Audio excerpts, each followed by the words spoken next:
Assalamualaikum warahmatullahi wabarakatuh. Waalaikumsalam warahmatullahi wabarakatuh. Alhamdulillahirabbil alamin. Salatu wassalamu ala Muhammadin wa ala alihi washabihi ajmain. Kita bersyukur masih dipertemukan Allah dengan Anda semuanya, sahabat-sahabat, dan ini juga ada sahabat lama sekali dipertemukan lewat bandwidth. Ya. Hari ini kita ingin berjalan-jalan ya, karena di era COVID kan harus di rumah saja, tapi dengan media ini saya bisa ke Bali nih tanpa menyeberang laut. Nanti biarlah Mas Makorep yang bercerita gimana sih.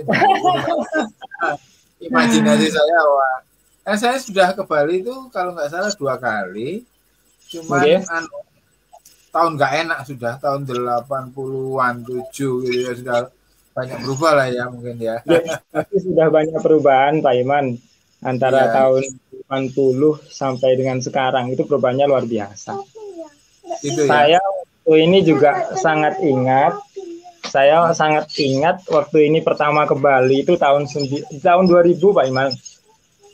Tahun 2000 saya masih kelas 6 SD, waktu itu saya rekreasi ke Bali.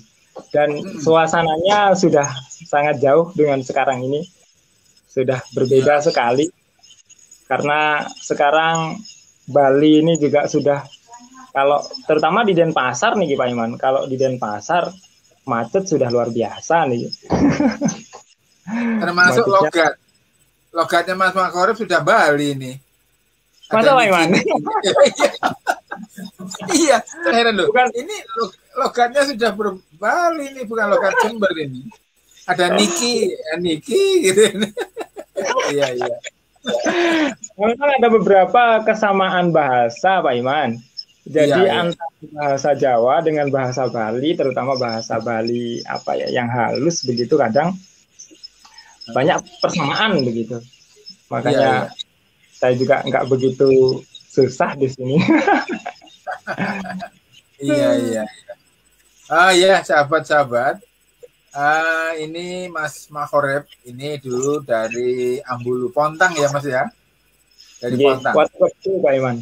Watu dari Watu Kebu.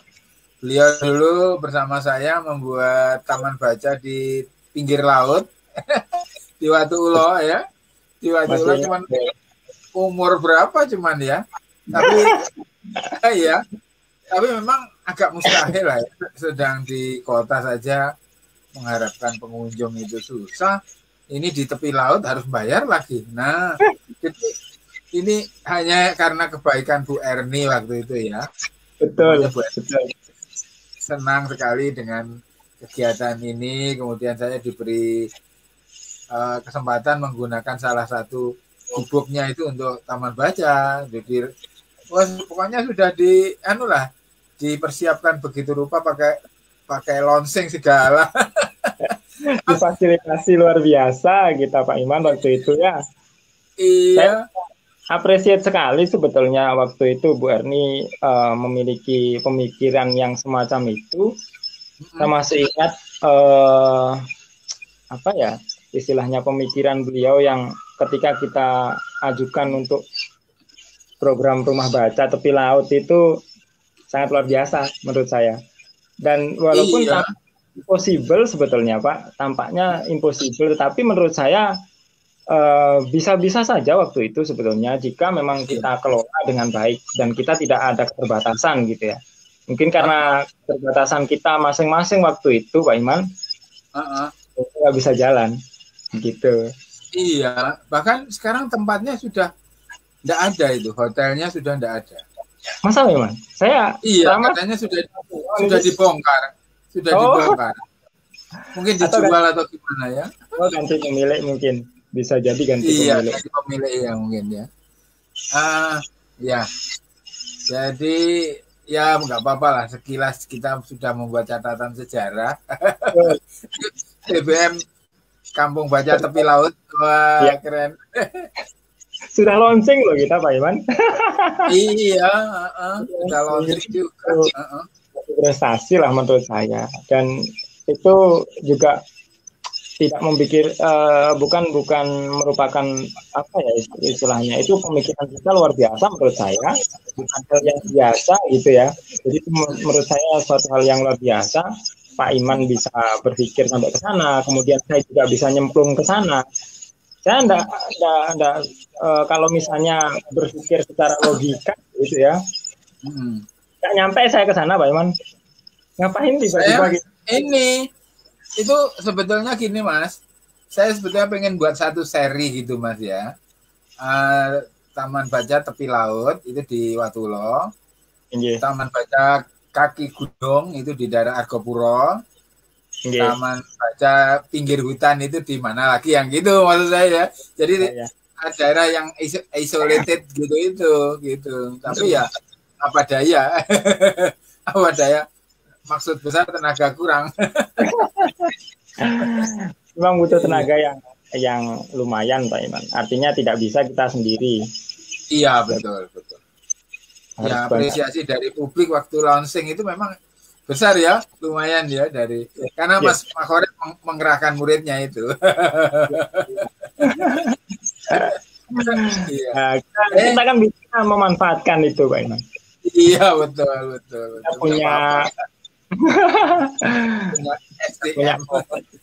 Kita punya power ya kita manfaatkan itulah. Toh juga aktivitas yang semacam itu adalah salah satu aktivitas yang positif, sehingga ketika kita tularkan ke masyarakat, kemudian kita tularkan ke anak didik kita, kan dampaknya kan baik Pak, betul ya? Betul. Sama betul. Nah, sekarang gimana di sana, apa masih ada geliat kegiatan seperti itu, Mas, di Karangasem ya? Karangasem. Nah, iya. Ini sedikit bercerita ini, Pak Iman. Jadi, iya memang. Ini malam ini banyak cerita kayaknya. Bisa salah satunya nostalgia dengan Pak Iman ini ketika kegiatan di Jember. Dan sekarang ceritanya begini, ketika di Karangasem. Iya. Awal saya datang ke Karangasem itu, saya masih punya geliat, Pak Iman. Jadi memang yang pertama, saya belum punya, pada saat itu memang belum ada kesibukan saya. Jadi masih pengen getol sekali, saya keinginan ingin mengoleksi buku, kemudian saya tularkan ke anak-anak daerah sini. Yang memang notabene anak-anak Karangasem usia muda, usia produktif. Itu kalau dilihat tingkat budaya literasinya itu sangat minim sekali begitu. Iya. Ya, ini secara umum Pak Iman. Iya. Kemudian akhirnya saya sempat mau istilahnya mau ngoleksi buku lagi. Kemudian berbagai macam cara saya tempuh begitu. Termasuk juga di sini ada kawan yang memiliki rumah baca juga, semacam yang saya kelola waktu di Watu Kebo itu. Oh iya. Waktu di Watu Kebo itu. Kemudian saya mencoba untuk bersinergi waktu itu, Pak. Karena saya koleksi buku terbatas. Kemudian akhirnya saya mengajar di sebuah SMP swasta begitu. Nah, saya pengennya memanfaatkan jadi buku-buku yang dimiliki oleh rekan saya itu di rumah baca, kita sharing begitu modelnya, karena kita sevisi. Jadi buku kalau cuma dikoleksi kemudian tidak dibaca kan tidak ada manfaatnya. Akhirnya saya mencoba untuk mengarahkan siswa saya itu untuk kadang saya bawa bukunya, kemudian saya pinjamkan ke siswa saya. Kebetulan karena saya adalah guru bahasa Indonesia, tidak jauh dari dunia bacaan gitu. Iya. Ketika saya mengajarkan apresiasi untuk Tra misalnya, maka buku-buku itulah yang saya manfaatkan. Nah, lambat laun, kemudian berbagai macam kesibukan menerjang begitu Pak Iman. Kemudian posisi juga saya di sini katakanlah satu keluarga sendiri begitu, tidak ada keluarga lain yang ikut ke sini gitu. Ya. Oh ya. Oke, saya, istri sama anak saya Pak ini. Jadi satu keluarga. Nggak ada tetangga? Tetangga nggak ada? Kalau tetangga ada. Maksudnya yang Iya. Iya. Jadi itu. Nah, akhirnya ya dengan kesibukan saya akhirnya mulai surut. Tapi akhirnya ketika di sekolahan bertemu lagi dengan kawan baru. Ada nih kawan ngajar sama-sama di SMP saya. Kemudian beliau itu punya juga rumah baca. Di rumah ada beberapa koleksi buku-bukunya. Nah, kemarin sempat ngobrol-ngobrol. Kita gerakan lagi ini Bu. Ayolah kita nyusun strategi. Bagaimana anak kita ini pertama kita menyasar sasaran yang paling kecil dulu Pak. Siswa saya begitu. Siswa di SMP yang saya ajar gitu. Iya.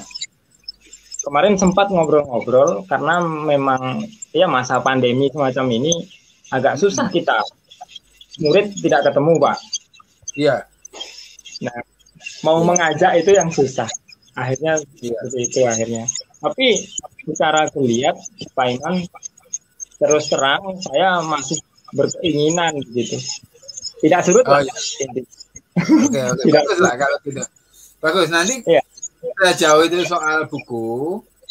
Saya mungkin bisa mengusahakan ya, walaupun tidak banyak, tapi bisalah nanti kita berbagi dengan apa yang ada di sini.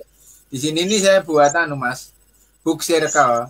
Jadi komunitas yang enggak punya taman baca, enggak perlu buat taman baca. Cukup pinjam buku ke saya 30 buku misalnya, di-share ke anggotanya. 1 bulan misalnya. Nanti kembali lagi ke saya. Gitu. Nanti baru lagi. Tapi ya ninggal KTP. Soalnya saya dapat jaminan bukunya balik apa enggak gitu ya. Betul Pak Iman. Ini pengalaman juga, saya juga sama seperti itu Pak Iman. Waktu ini saya agak lumayan ketat gitu ya. Karena sasaran yang di Watu Kebo itu kebanyakan adalah siswa. Tapi memang kebanyakan saya sudah kenal gitu. Karena waktu itu di Aliyah Muhammadiyah itu rata-rata sasaran saya. Kemudian ada dari sekolah lain pun itu beberapa sudah kenal. Sehingga yang penting dicantumkan pada saat meminjam buku waktu itu hanya nomor HP Pak Iman. Waktu itu. Nomor HP ya? Nomor HP. Ketika nanti buku belum kembali pada saatnya. Jadi saya ada tenggat waktu itu. Ada sekitar 1 minggu. Jadi satu orang itu maksimal meminjam 1 buku selama 1 minggu. Jika buku itu belum kembali, saya agak rutin SMS gitu. Waktu itu kan masih SMS. Iya. Seperti itu nanti akhirnya kemana-mana buku kita Pak Iman. Betul ya? Gitu Pak Iman G? Betul, sama juga kita. Ini mah ada yang KTP-nya nggak diambil-ambil ini di rumah ini. Saya pikir loh, apa nggak butuh gitu ya. Tapi ya begitulah. Kadang-kadang, aduh ya sudah. Jangan-jangan bukunya kemana-mana Pak Iman? Kenapa? Jangan-jangan bukunya kemana-mana itu? Iyalah. Ya kalau kemana-mana tapi balik lagi nggak masalah kan. Memang. Ini kok, mohon maaf. Oke Mas. Balik lagi. Jadi masalah literasi. Nah sekarang tema kita kan jalan-jalan di Karangasem nih. Kita pengen rekreasi di Karangasem tuh apa yang menarik. Sebagai guide-nya nih. Iya. Saya diajak kemana dulu? Enaknya naik kapan nih Mas? Jalan kaki apa naik sepeda motor? Boleh di sini. Di sini naik bemo aja Pak Iman. Naik bemo, naik angkot. Ada gitu. Ada. Ya. Iya. Bemonya gimana? Roda 3 apa roda 4? Sementara roda 4. Yang roda 3 masih belum ada di sini kan. Iya. Dulu ya, saya waktu ke Bali itu yang sepeda motor yang dominan di sana itu kayak ini Vario apa namanya Matic gitu, Matic gitu. Kenapa itu ya? Kok? Nah, tampaknya memang selera Pak Iman ya. Mungkin karakter kalau saya menilai dan saya mengira-ngira saja, ini memang karakter orang lokal sini kan memang suka terhadap sesuatu hal yang simpel begitu. Iya. Itu yang pertama, satu simpel. Kemudian yang berikutnya, mohon maaf ini tidak mendiskreditkan sebetulnya, kalau memang saya lihat agak sedikit konsumtif begitu, sehingga ketika ada barang baru muncul, iya, ganti baru gitu ya. Iya, ketika dibandingkan dengan yang di Jember, di sini katakanlah ada suatu hal yang baru, cepat sekali begitu. Kemudian memang trennya, jadi mengikuti tren. Kalau daerah itu mengikuti tren. Terbilang Bali memiliki Denpasar. Denpasar adalah salah satu kota besar di Indonesia begitu, yang notabene adalah ibu kota provinsi, sehingga levelnya sudah sama seperti Surabaya dan Bandung. Kalau saya menilai seperti itu. Sehingga, nah, ketika berbicara di Karangasem, ini saya bercerita dulu Pak Iman, Karangasem itu daerahnya. Iya. Kemudian saya akan pengen jalan-jalan ini.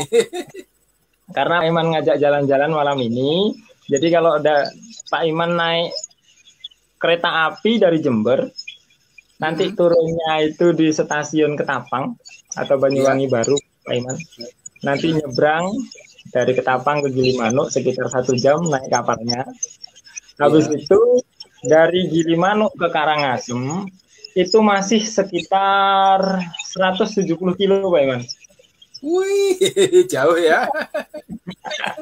Makanya jangan heran Pak Iman.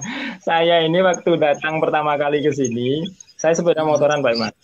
Waktu itu seperti orang apa ya? Karena sama sekali asing begitu bagi saya. Karena lama. Jadi rentan 2000 kemudian ke 2015 itu 15 tahun. Kemudian saya datang lagi ke sini dengan nuansa yang sangat bagi saya itu baru sekali gitu. Baru kemudian langsung dilempar di Karangasem ini. Langsung dilempar di Karangasem. Iya. Karena 170 kilo itu kisaran waktu tempuhnya kalau naik motor bisa 4,5 jam, Pak. 4 jam lah, 4 jam. Kita cepat. Iya. Kemudian kalau mobil bisa 4,5 jam sampai 5 jam. Ini bisa lewat rute utara. Kalau rute utara itu melewati Singaraja, berarti pesisir utara Pulau Bali. Kemudian kalau kita lewat sisi selatan, itu kita melewati Jembrane, Pak Iman. Jembrane itu nanti ibu kota kabupatennya ada Negara. Dari Negara nanti ke Tabanan. Setelah Tabanan nanti Denpasar. Setelah Denpasar ke timur lagi Pak Iman, lewat Gianyar. Setelah Gianyar ada Klungkung. Sampai Klungkung masih ke timur lagi, baru sampai ke Karangasem.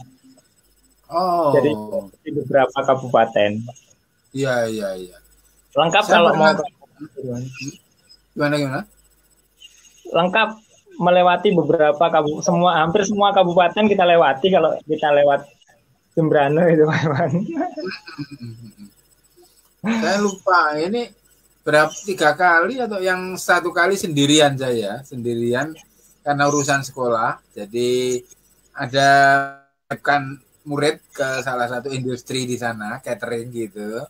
Saya dititipkan ke catering namanya Grafika.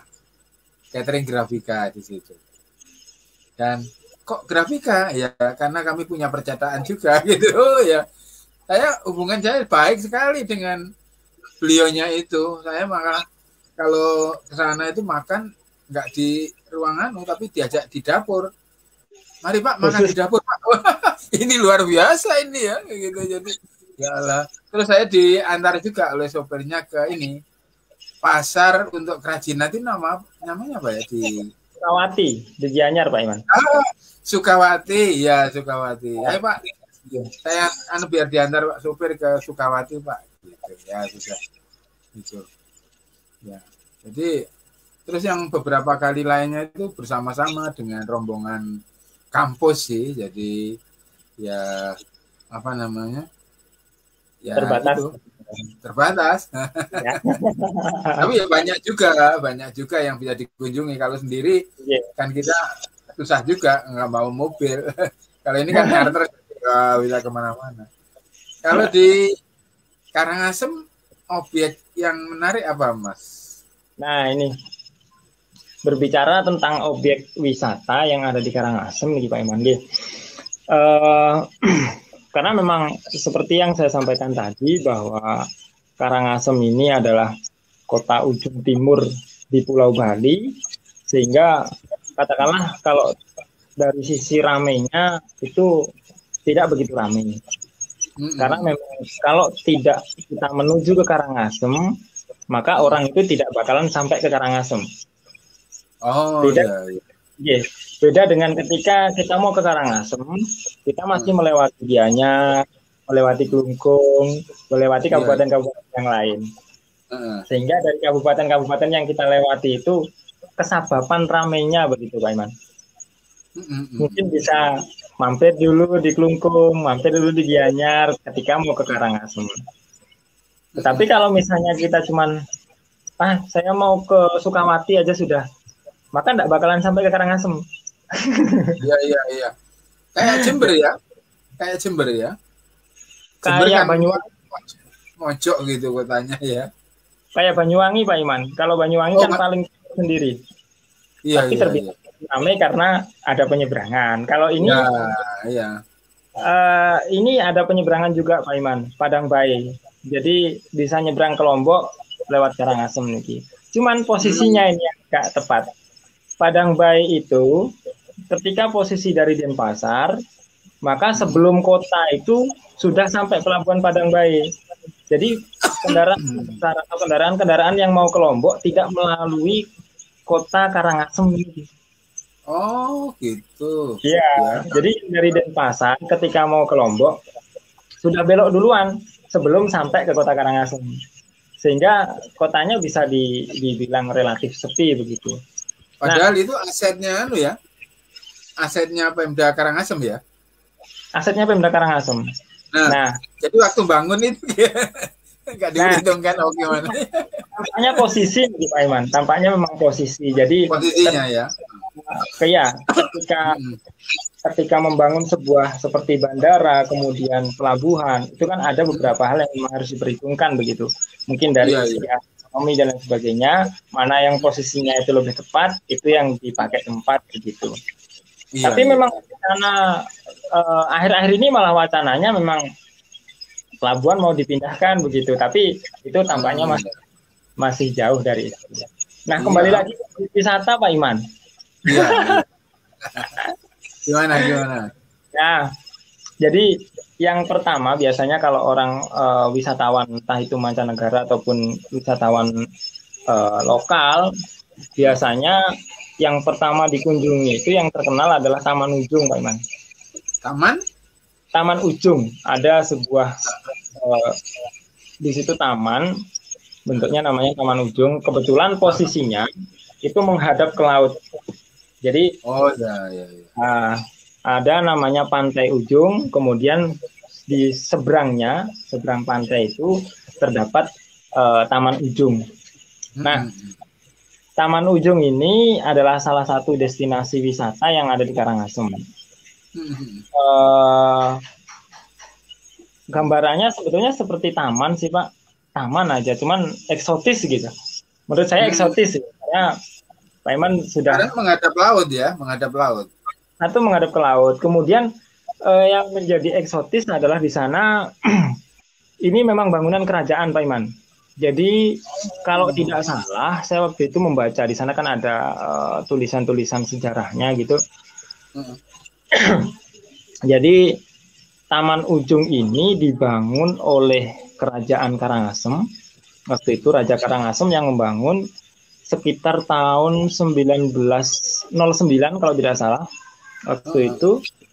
Jadi 1909 itu. Nah, fungsinya taman itu adalah digunakan sebagai tempat peristirahatan bagi raja, kemudian permaisuri-permaisurinya, dan juga tempat penyambutan tamu begitu. Ketika ada tamu dari luar kerajaan, misalnya seperti tamu dari kerajaan mana, itu zaman dulu seperti itu. Nah, karena lokasinya yang bagus, kemudian akhirnya oleh Pemda dirawat. Waktu ini sempat rusak karena letusan Gunung Agung, Pak Iman. Iya, tahun lama itu. Yang dulu atau ada 1963. Oh iya, saya masih kecil itu. Jadi saya ngalamin tuh, Mas. Saya ngalamin itu. Jadi 36 jam itu gelap. Jadi 12 jam malam pertama itu sudah mulai ya, terus hari kedua itu mulai jam 9 itu sudah gelap, terus ditambah lagi malam berikutnya, jadi hampir 36 jam kita gelap itu karena Gunung Agung itu. Ya, memang benar berarti Pak Iman ya. Saya juga waktu ini sempat dapat cerita dari kakek dan nenek saya bahwa dulu waktu meletusnya Gunung Agung gitu cerita seperti malam begitu. Memang benar Pak Iman ya, seperti itu memang ya. Oh iya, bahkan ini hujan abu kan. Jadi ayah saya kan dari kantor itu biasanya siang ya biasa aja. Ini enggak, dia pakai payung tuh karena hujan abu itu. Zaman dulu belum ada masker ya Pak Iman ya. Kenapa? Zaman dulu belum ada masker berarti ya. Belum.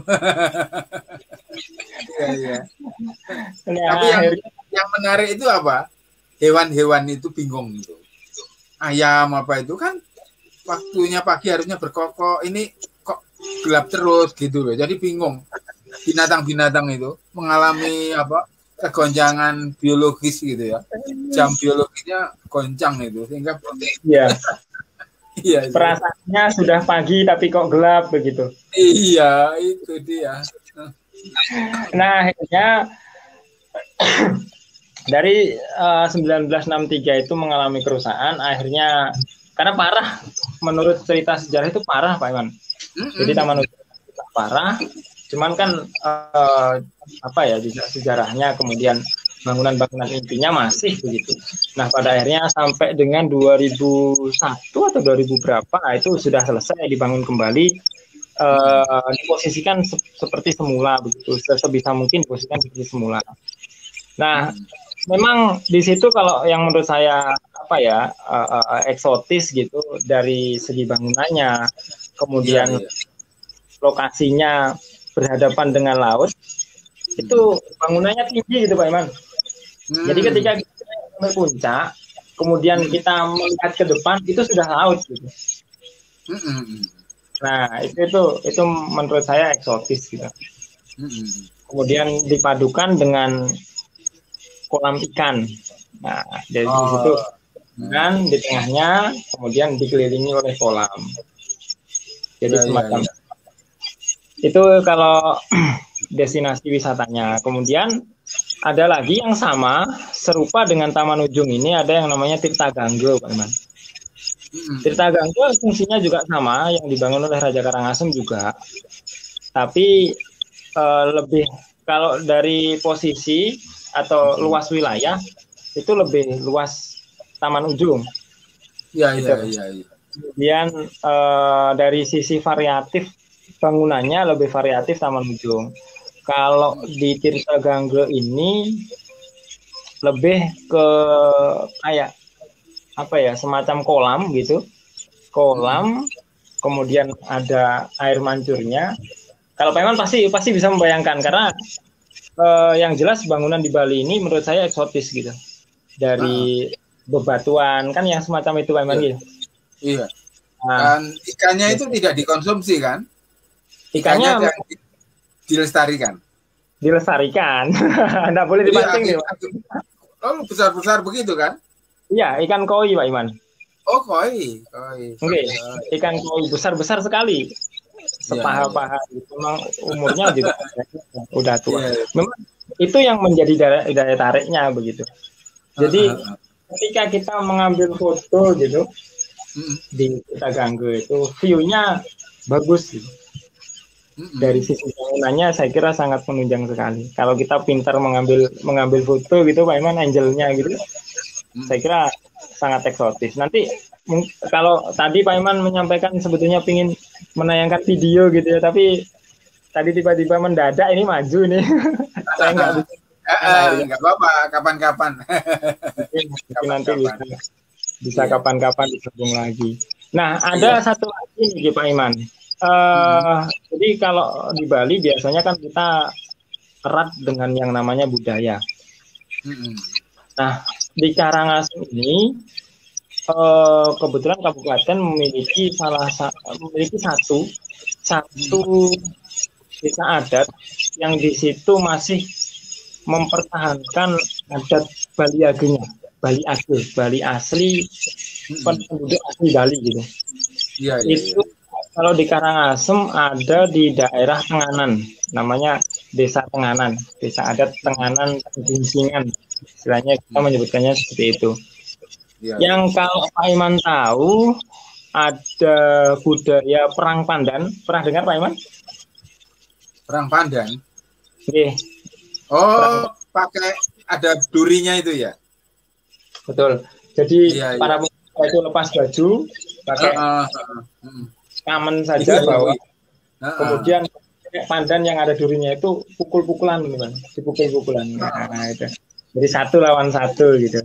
Itu biasanya kalau tidak salah kisaran bulan Juni seperti ini Pak Man. Juni, Juli itu biasanya di situ udah ada tradisi perang pandan. Tuh, nah di daerah Tenganan Penggringsingan itu memang masih kental adat dan budayanya, terutama memang adat budaya Bali Age, Pak Iman. Kalau pasti Pak Iman paham ini Bali Age. Bali Age itu adalah penduduk asli Bali yang apa istilahnya ya? Kalau di Bali ini ada 3, 1 di Tenganan, kemudian yang kedua itu di Trunyan, Pak Iman. Di Trunyan ya, yang tempat makam itu ya. Betul. Itu di Trunyan. Sama yang satunya di mana saya lupa. Kalau nggak salah di daerah Buleleng, daerah Tejakule. Saya lupa namanya. Itu ada 3 desa adat yang sekarang ini masih mempertahankan budaya Bali Age. Bali Aga istilahnya, Bali Aga. Budaya Bali Age itu memang masih betul-betul mempertahankan budaya asli Bali dari nenek moyang yang ada di Bali. Jadi katakanlah kalau yang secara umum ini kan budaya Hindu itu kan sudah dipengaruhi oleh masuknya Majapahit. Ini kan. Nah, kalau yang 3 desa ini masih mempertahankan kebudayaan, kemudian adat istiadatnya dari nenek moyang aslinya gitu. Iya. Jadi kita punya destinasi wisata. Selebihnya Pak Iman, kalau destinasi wisata di Bali apa ya? Kalau saya menyebutkannya itu kalau sudah kita masuk ke ranah wisata yang sulit dijangkau oleh masyarakat umum itu banyak. Artinya jadi apa itu? Investor begitu itu. Betul, nggih. Jadi mereka mengembangkan properti dengan membangun hotel, membangun villa di beberapa lokasi yang memang memiliki eksklusif. Inklusif memang. Jadi mereka tertutup begitu ya? Eksklusif itu. Oh, kebalik saya ya. Kalau tertutup itu eksklusif. Kalau inklusif itu bisa semuanya masuk. Oh gitu. Berarti saya kebalik. Jadi inklusif sehingga ya hanya beberapa wisatawan saja yang bisa masuk dalam arti ya sebetulnya boleh-boleh saja ketika punya uang gitu intinya Pak. Iya, Intinya iya, seperti iya. itu. Nah kalau kita masyarakat biasa jarang menikmati yang semacam itu. Jadi para investor itu kan biasanya membangun properti, hotel, kemudian villa. Biasanya kesannya seperti private gitu Pak. Kayak pantai private. Tapi sebetulnya enggak sebetulnya. Sebetulnya tidak sebetulnya. Cuman kan kita ini masyarakat umum untuk mengakses itu kadang ada rasa sungkan, kadang kan. Iya, iya. Karena di depannya ada bangunan besar gitu kan. Kemudian kita mau masuk ke pantai. Nah, boleh apa enggak ini kan gitu. Iya, iya, betul. Biasanya ada perasaan seperti itu. Tapi secara umum kalau destinasi wisata di Karangasem ini ya tidak sepopuler di kabupaten-kabupaten yang lain, Pak. Kalau kita ada di Tabanan, ada Tanah Lot. Kan pasti kalau kita rekreasi ke Bali, bilangnya oh ke Tanah Lot gitu. Kemudian ke Sanur. Kalau nggak gitu ke Pandawa. Sekarang yang baru-baru ini ada Pandawa, Pak Iman. Apa itu? Pantai. Nah, pantai, Pak. Oh. Pantai. Iya, pantai. Iya. Sudah terkenal kok itu, Pak. Pantai Pandawa. Iya. Kemudian ada lagi sekarang Uluwatu. Itu daerah Denpasar Selatan, daerah Denpasar Selatan. Kalau saya kira seni pertunjukan di Karangasem misalnya untuk komunitas masyarakat itu apa kan butuh hiburan ya, masa nonton bioskop. Bioskop sudah nggak ada mungkin di sana ya. Apa nggak ada gedung-gedung apa sandiwara atau tari gitu. Nah, kalau secara kolosal besar semacam itu di Karangasem ada waktu ini Pak Iman. Kita punya gedung kesenian. Nah, ada gedung kesenian itu seperti ya sebesar gor itulah Pak Iman. Tapi lebih sempit. Katakanlah kapasitas berapa ratus ya waktu itu. Ada sekitar ratusan, mungkin 300-an lah mungkin muat di sana seperti. Tapi bangunannya sudah modern. Nah, tampaknya pemerintah itu mungkin mau memanfaatkan bangunan itu sebagai cagar budaya gitu ya. Cuman selama saya di sini, saya masih belum pernah melihat secara gamblang terbuka gitu bahwa ada pertunjukan seni di gedung tersebut gitu. Iya. Nah, cuman kalau kita menyebutnya itu di daerah Wantilan itu gedung bupati, Pak Iman, kantor bupati gitu. Ada di depannya itu namanya lapangan Candrabuana kalau nggak salah namanya itu. Lapangan itu di depan ada pentas, Pak Iman. Di depan ada pentas. Kemudian saya pernah sempat sekali waktu itu melihat sebuah pertunjukan, kalau nggak salah waktu itu sendera tari, Pak Iman. Iya. Sendera tari. Kebetulan acaranya waktu itu hari ulang tahun Pelapura. Jadi hari ulang tahun Kota Karangasem.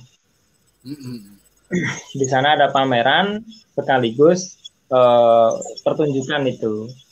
Kemudian saya juga sempat waktu itu pernah melihat wayang. Di sini namanya wayang Bali. Namanya wayang Cek Blong atau Cek Blok ya? Cek Blong kalau nggak salah, Pak. Iya. Pernah Pak Iwan? Pernah lihat gambarnya aja. Gambarnya. Nah, wayang Cek Blok itu kalau kita kan posisi penonton di belakang dalang nih Pak Iwan.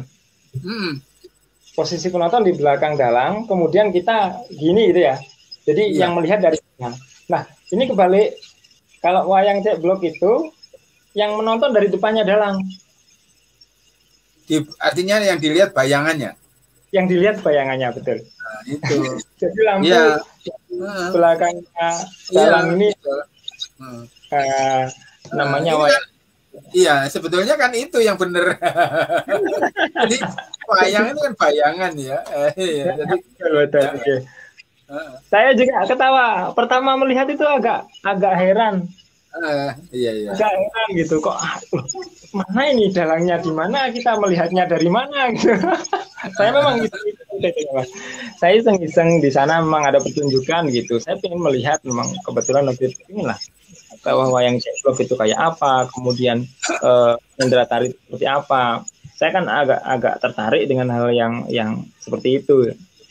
Oh ternyata seperti itu. Cuman kendala saya adalah bahasa karena pasti menggunakan bahasa Bali. Iya iya.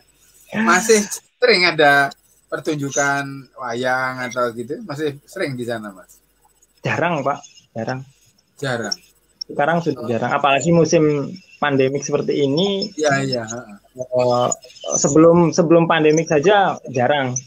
Biasanya malah yang mengadakan pertunjukan semacam itu Pemda biasanya, Pak. Jadi kayaknya sengaja untuk melestarikan budaya begitu.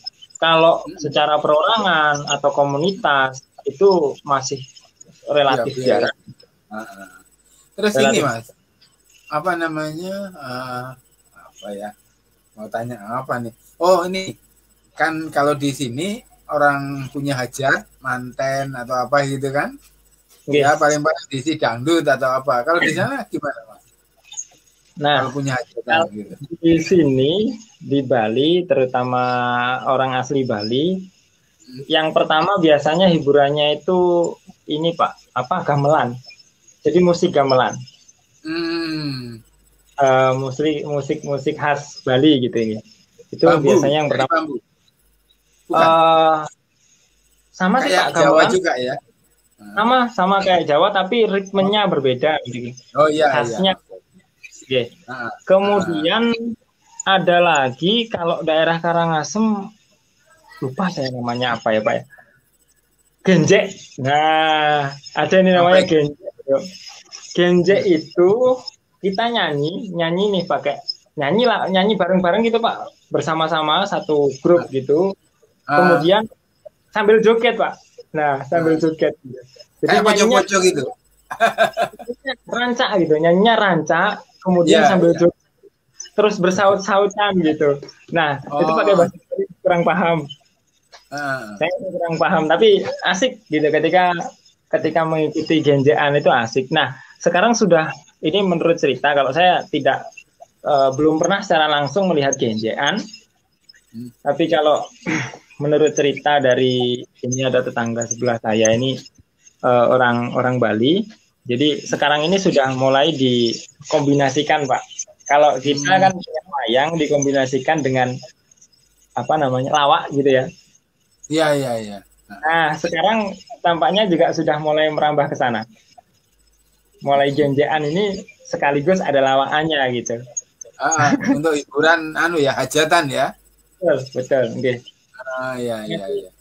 Ya kalau memang begini ya, kalau nggak ada hajatan, masa mungkin orang nanggap kecuali ada. Iya toh? Betul. Iya. Tapi bagusnya di sini seperti ini Pak Iman. Seperti tari. Jadi seperti tari gitu ya. Ada yang namanya setiap kita itu mengikuti yang namanya banjar Pak. Ada banjaran masing-masing gitu ya. Nah, ini bagusnya di sini untuk melestarikan sebuah kesenian. Itu biasanya lebih menekankan di kegiatan pada banjar-banjar masing-masing gitu. Contohnya kayak tari ini Pak. Anak kecil di sini itu, anak TK, anak SD itu sudah digembleng di banjar itu Pak. Digembleng di sana. Jadi anak-anak kecil-kecil itu sudah pinter nari gitu. Tarian Bali namanya. Tari. Nah, saya masih ingat waktu ini. Di Taman Ujung, Pak. Di Taman Ujung. Saya masuk waktu itu. Di Taman Ujung ada sebuah kalau nggak salah pameran kalau nggak salah waktu itu. Pameran, kemudian di sana ada pementasan. Saya ada apa kok rame-rame gitu ya. Habis itu melihat, ternyata di situ tari itu dilombakan, Pak. Oh iya. Dilombakan antar sanggar gitu. Sanggar A, Sanggar C, lomba di sana. Nah, anak kecil itu sudah pinter sekali menari gitu. Makanya tradisi dan budaya di sini sangat kental karena memang sedari kecil mengakar sudah ya, mengakar dari bawah ya. Betul, mengakar sekali. Udah, sekarang kita ngomong soal makanan deh. Tapi sebelum itu kan kalau Mas Makorib kalau Jumatan di mana? Nah, alhamdulillah gini Pak Iman. Karangasem itu memiliki beberapa kampung muslim. Gitu ya. Itu ya. Jadi kalau di Bali ini kan ada kampung Bali, kemudian ada kampung muslim. Kalau menurut saya bukan sengaja mungkin dipilah-pilah tidak, tetapi memang karena budaya dan adat istiadat yang berbeda, mungkin tampaknya sedari dulu itu memang sudah terkapling-kapling semacam itu. Dan perlu saya sampaikan nih Pak Iman, ini ada hal yang luar biasa. Jadi kebanyakan kampung muslim yang ada di Karangasem ini tanahnya itu kebanyakan pemberian dari Raja Karangasem pada saat itu. Oh iya. Nah, menurut cerita sejarahnya saat itu kalau tidak salah Raja Karangasem itu menyerang kerajaan yang ada di Lombok, kemudian membawa tawanan perang dari Lombok dibawa ke Karangasem. Kalau nggak salah ini Pak Iman, saya juga sedikit minim ini cerita sejarahnya itu. Kemudian tawanan itu diletakkan di satu kampung begitu, yang akhirnya di situ terbentuklah komunitas yang akhirnya sudah membesar sampai sekarang. Makanya di Karangasem ini bisa dikatakan ada satu kampung yang namanya Kampung Kecicang Islam itu adalah salah satu kampung muslim terbesar di Bali. Dalam artian asli penduduk Bali nih Bang. Asli penduduk Bali. Jadi orang Bali ya, bukan orang pendatang Bali. Ya. Bukan pendatang. Jadi mereka memang sudah nenek moyangnya dari situ, dari kampung ini gitu. Dari mulai zaman kerajaan mereka sudah ada di situ sampai sekarang dan mengembang menjadi kampung yang besar. Sehingga alhamdulillah nih Pak Iman, kalau bisa di prosentase ketika melihat data jumlah muslim yang ada di Karangasem ini sekitar 4% Pak Iman dari keseluruhan warga. Nah, dan ketika kita mau beribadah, alhamdulillah tidak ada kesulitan. Jadi ketika mau Jumatan, banyak sekali masjid di sini Pak Iman. Kalau dihitung banyak. Setiap kampung muslim itu memiliki masjid. Belum lagi ketika ada di kota, masjid masih banyak lah. Alhamdulillah kalau di sini saya tidak kesulitan ketika mau beribadah. Iya, alhamdulillah. Alhamdulillah. Cuman ada cerita lucu, Pak Iman. Awal-awal ke Bali ada cerita lucu nih, Pak Iman. Gimana?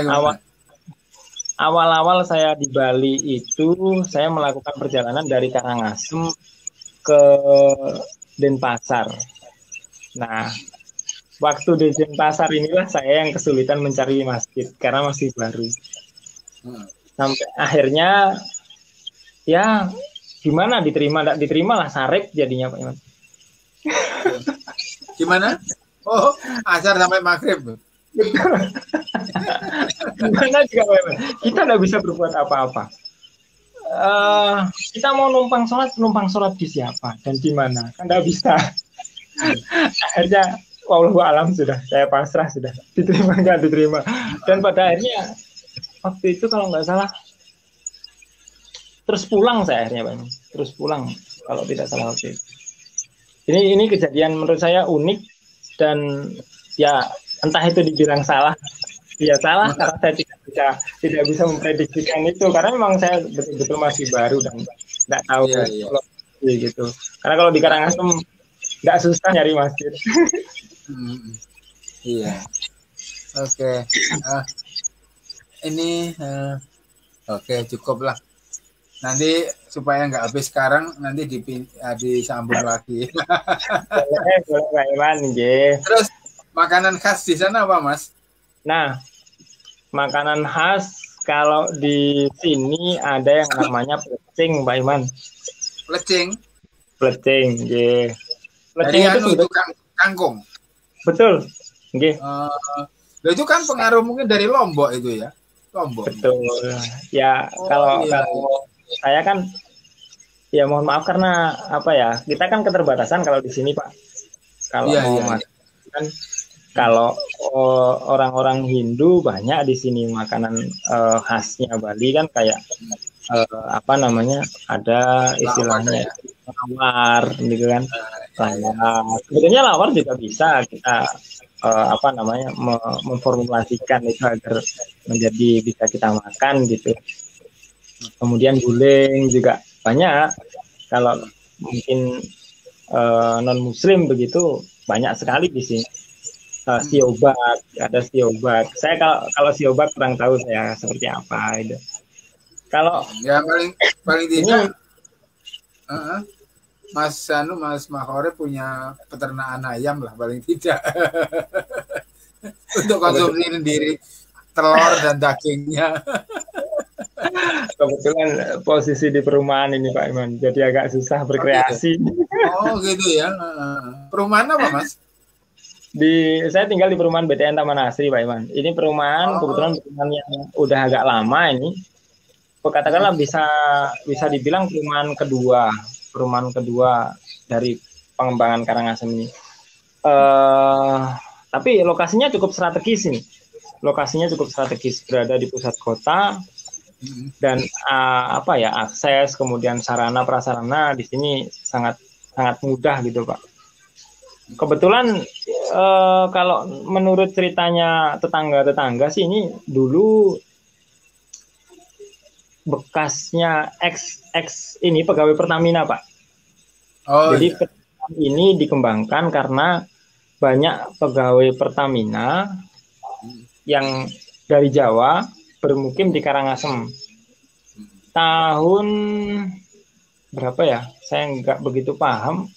Tahun sekitar 80-an mungkin, mohon maaf, 90-an lah, 90 awal itu kan di Karangasem dibangun depo Pertamina. Iya. Jadi aksesnya minyak dari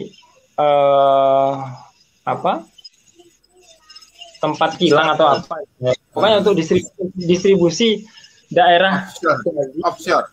Jadi lepas pantai atau gimana? Bukan Pak, ini semacam apa ya istilahnya, tempat pengiriman saja sih Pak kalau tempat pengiriman. Jadi kapal besar itu dari mungkin dari tempatnya itu kemudian bawa BBM ke depo ini, kemudian didistribusikan ke Bali, seluruh Bali, kemudian ke Nusa Tenggara. Nah, semacam itu, sehingga banyak sekali tenaga ahli yang didatangkan dari Jawa karena mungkin pada waktu itu masih terbatas sekali, terutama di Karangasem. Karena Karangasem ini ya minim lah Pak sarjana waktu itu. Pasti minim waktu itu, karena saya kalau melihat apa ya istilahnya semangat untuk belajar kemudian untuk menempuh pendidikan yang lebih tinggi itu ya masih tertinggal lah dengan daerah-daerah yang lain. Karena satu di sini universitas nggak punya Pak. Oh ya, jadi sebatas SMA ya? Iya, sampai dengan SMA. Mungkin ada kalau yang D1 itu perhotelan, semacam kampus-kampus kecil gitu. Dari SMK ada SMK? SMK ada. Kejuruan gitu banyak. Oh nah, iya. Yang lebih banyak diminati kalau daerah sini itu ini Pak, lebih ke ini ke apa, kapal pesiar semacam itu. Iya, pariwisata. Iya. Intinya pariwisata lah intinya pariwisata. Nah, ini adanya pandemi ini luar biasa dampaknya di Bali ini Pak. Saya sedikit paham karena melihat langsung gitu kondisi yang ada di sini. Iya, gimana? Ya bisa dibilang hampir mayoritas orang sini kan menggantungkan pada dunia pariwisata. Betul. Di pariwisata. Kemudian dalam kondisi yang seperti ini, wisatawan tidak boleh masuk, maka pasar mereka kan bubar, Pak. Betul. Ya. Banyak hotel tutup, kemudian banyak restoran tutup. Pengangguran ya. Akhirnya semua kembali ke kampung, Pak. Semua kembali ke kampung halaman. Apa yang bisa mereka kerjakan, yaitu mereka kerjakan. Kalau misalnya dia kampungnya di pesisir, dia jadi pelaut. Kemudian jadi nelayan. Kalau misalnya dia di pegunungan, dia jadi pekebun, petani. Kalau nggak gitu beternak. Nah, akhirnya kan dari situ perputaran ekonomi jadi macet ini. Ya, yang menjadi stabilisatornya ya para pegawai sebetulnya kan. Jadi yang bisa menyetabilkan perekonomian sementara ini yang di Bali itu ya para pegawai itu. Karena belanja ya. Karena belanja, kan pegawai kan dapat gaji tetap begitu istilahnya. Gajinya tetap, kemudian kebutuhannya juga tetap. Nah, itulah yang mungkin sekarang masih bisa memutar roda perekonomian.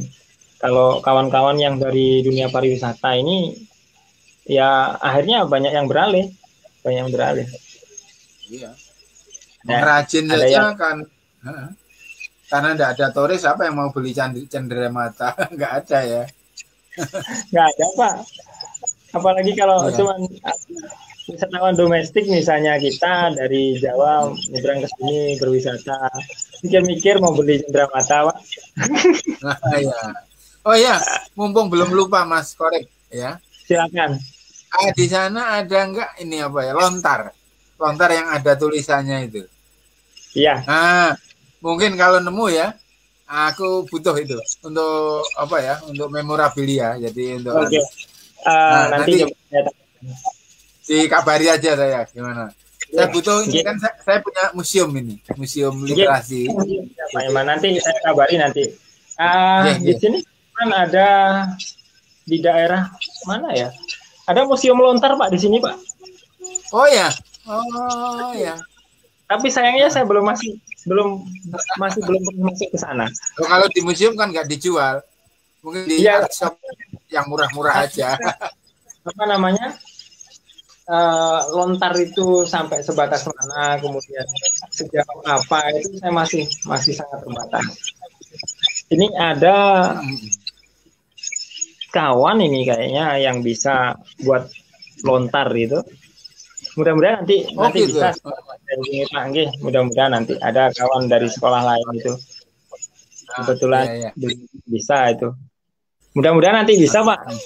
Akan saya usahakan. Alhamdulillah ya. Ya. Terima kasih. Sampai ketemu nanti lain kali cerita yang beda ya. Ya. Terima kasih, ini kehormatan bagi saya Pak Iman bisa diundang di rumahnya Pak Iman. Assalamualaikum warahmatullahi wabarakatuh. Waalaikumsalam warahmatullahi wabarakatuh.